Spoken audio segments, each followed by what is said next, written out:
There's a lot of people talking about a lot of things all the time, so here's a few things that you might have missed in AI this week.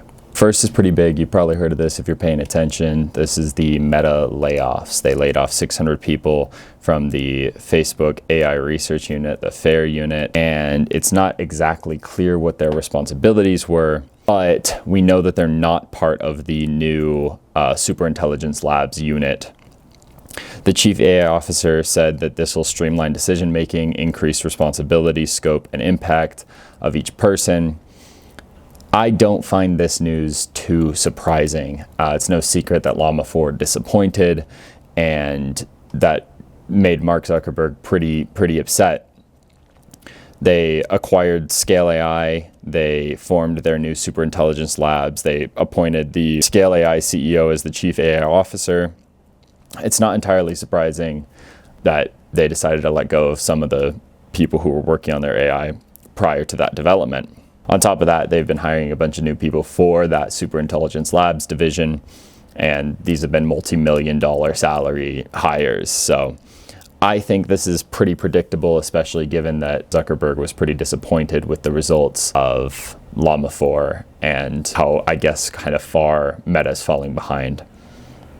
I think that Meta might have bought in too much early on to the development of AI and the business promise that it had without having a clear direction for development. So the next one is that Elian Jones, co-author of Attention Is All You Need, said in a TED Talk in San Francisco this past week that he's sick of Transformers. He's a co-author of the original Transformer paper that even coined the term. And a direct quote that he had is, despite the fact that there's never been so much interest and resources and money and talent, this has somehow caused the narrowing of the research that we're doing. And he rightly points out that business interests, investors, and hype are all kind of forcing everyone to stay on the Transformer path and focus on stacking more Transformers, scaling Transformer operations up, which kind of does have a chilling effect on new research because everybody's focused on delivering to those investors, delivering on the business promises, that he thinks we're going to miss out on some new development that's going to be like what a Transformer was to convolutional neural nets. And I think that he's right on this. We have inflated stock prices. We have extremely expensive data center deals. We have money flowing in and out of all of these AI companies. And we even have promise of AGI soon, like next year or next 2 years. But I think that this idea is leading to a lack of innovation. He really does believe this. He has a company called Sakuna AI, which is based out of Japan, and he says that they're not even focusing on Transformers. They're trying to recreate the environment that he had when he was developing the Transformer. Basically, he ultimately thinks that Transformers are blocking progress, which I guess in a sense he could be right, but it doesn't necessarily mean that scaling and stacking Transformers won't work for AGI. It doesn't necessarily mean that, but I think that he's right in thinking that there is something else out there that we haven't discovered, and that the current architecture of the industry doesn't allow for innovation and development. He actually makes an analogy to the exploration-exploitation trade-off. How much should you explore versus exploit what you've already learned? And the industry is almost certainly focusing far too much on exploiting the existing architecture instead of exploring for new ones. Another thing that I think is really important here, which is just a general lesson, is that you shouldn't be afraid to be wrong, because that means you're trying new things. And I think that's kind of what he's getting at with his company and what he's going for. He's trying to find something new, and even if it doesn't pan out, then that will have been valuable investment in research.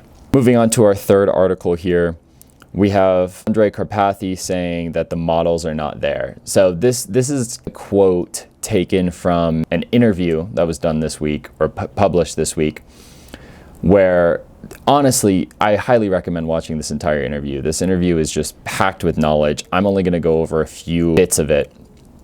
But first, Karpathy is a co-founder of OpenAI and currently the senior director of AI at Tesla.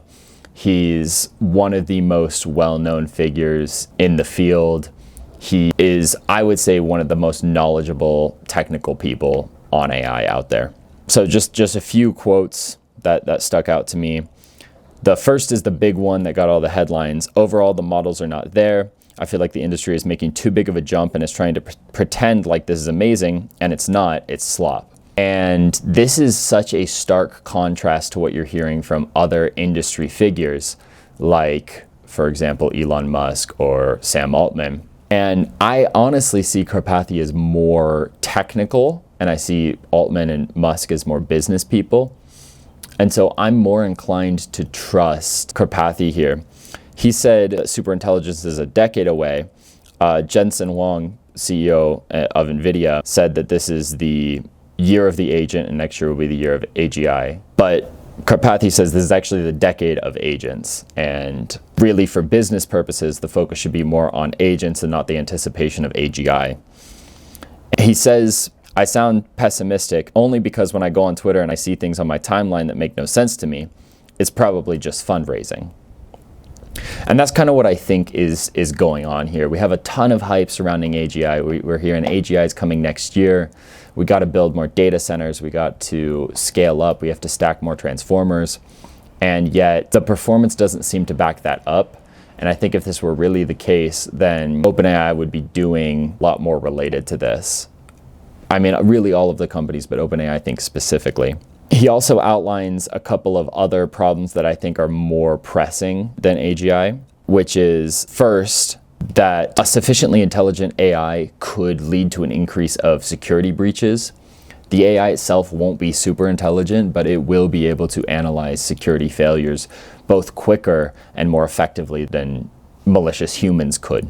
And two, that the internet could become slop. I think we're already seeing this, which I'll get into in one of the later articles, but a lot of the things that you see online are AI and they're not designated as AI. And I think that's a real problem.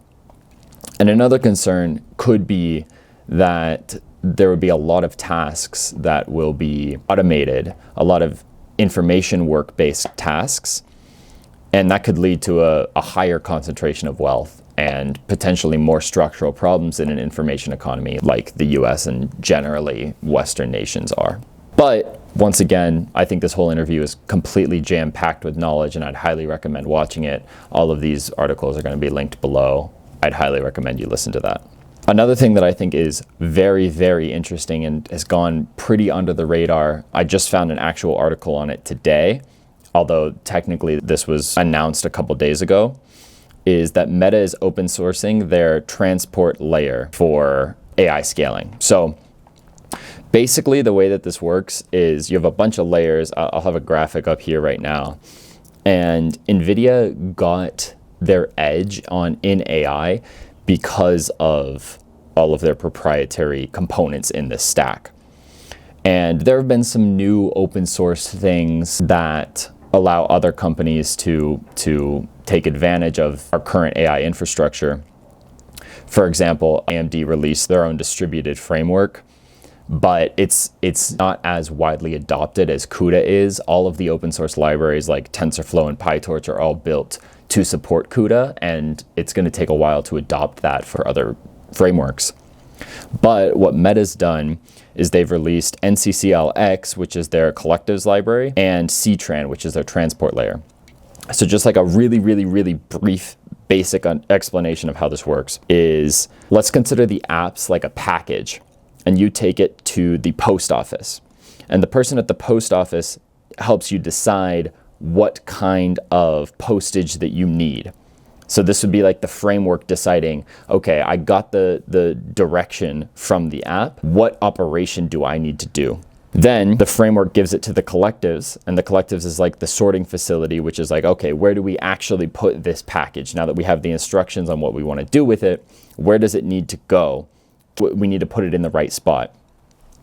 And that's what NCCL was, which is NVIDIA's proprietary version. And that's what Meta has open sourced here. One of the things Meta has open sourced here, NCCLX. Then you've got the transport layer, which is basically the driver or the cars moving the packages. And that's CUDA transport for NVIDIA. And that's the new CTRAN that's been open sourced by Meta. And then that goes to the interconnects. The interconnects are like the actual connections. Let's call these like the roads in the analogy. And then the hardware is the final destination. So you take the information that you need to the right spot. Now, there have been some smaller scale versions of these things, but the version that Meta released allows scaling over 100,000 GPUs.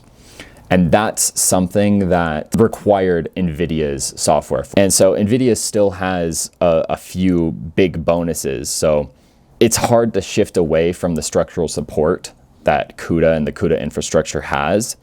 But this is a threat to NVIDIA's moat. The industry has been going this way for a while. You can see a lot of investment in AMD. And so there clearly has been some other versions of this stuff, but this is the first large-scale open sourcing of something like this, which is really interesting and I think flew under the radar, broadly speaking. So now we've got two things that I think kind of go hand in hand.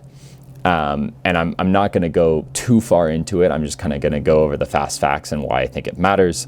So there was a new research paper from researchers at Microsoft, University of Maryland, Amherst, and a company called Pangram that found that 9% of US news articles have some sort of AI generation. And almost all of the time, that's undisclosed. It's only disclosed between 5 and 7% of the time. And that is pretty shocking, kind of scary. So they use Pangram's system, which has a false positive rate of 0.001, which essentially means if it says it's AI generated, it probably is, but the false negative rate is not noted. So what I'd venture to say is that it doesn't actually catch all AI generation. I bet the false negative rate is relatively high. And so my guess would be that this is actually higher than 9%. A few other things they noted is that AI usage is more common in smaller outlets than national publications, which I would say makes sense. If you're a smaller publication, you have less money to hire investigators and reporters, so it would make sense that they're more reliant on AI. They also note that usage is higher in non-English languages. I think this makes sense. They're probably automatically translating, for example, some things, and that leads to AI detection. They also note that opinion articles, specifically in the New York Times, Washington Post, and Wall Street Journal, are 6.4 times more likely to have AI than news articles. Granted, it's only 4.5% for those publications' opinion pieces versus 0.7% for their news articles. And it was most commonly found in celebrity guest contributions. So this is like a governor writing a piece, somebody who doesn't normally write pieces writing a piece, you know what I mean? Somebody who's not known for their writing, generally speaking. And I figure that the reason that they find it more in opinion articles than in news articles is because, according to the European Broadcasting Union and BBC, in a new study this week, found that AI answers have an issue when talking about news 81% of the time. They break it down more. I'll include a graphic here and I'll link it down below. But almost all the time, AI is having some kind of error when talking about the news. So why does this matter? Why do we care about this? I think there are three key takeaways here. The first is that dead internet theory is coming closer and closer. I think it's very likely that we're going to need walled communities, exclusive communities, to get just human-to-human communication. Because there's another video that I'll link below, a Kurzgesagt video that talks about AI and how AI hallucinations just become internet truth. Because one person creates something and then that thing gets a lot of views or reads, and then that becomes a source for future AIs. And so I think that that's a serious threat to the utility of the internet, at least in the current iteration of AI. It could be the case that we reduce hallucinations significantly, but it doesn't seem to be the case right now. The next is to not trust everything you read. I mean, you already know, I'm sure, not to trust everything you read on the internet, but you never know what's AI generated and not. And we're not too far away from AI generated pictures and videos that are just too good to tell from reality. That is genuinely something that could be scary. But I would say be more cautious, try to be aware of when you're consuming AI generated content. And finally, and this is the most interesting, is that AI is being used by everybody. I mean, they're talking about Nobel Prize winners writing opinion pieces for big publications and using AI in it. They're talking about Pulitzer Prize winning journalists using AI in their publications, and even most scary, probably, politicians using AI. And when you use AI to write, oftentimes you're not trying to get it to tell the truth, you're trying to get it to say what you want it to say, especially in an opinion piece. So I think those are 3 key takeaways from those 2 news articles. I mean, the numbers themselves are quite interesting, so I'm still going to link it below. And if you're interested in finding out more, go ahead and take a look. But those are a few news articles that you might have missed this week. I hope to turn this into a weekly segment, and if I do, I'll see you next week.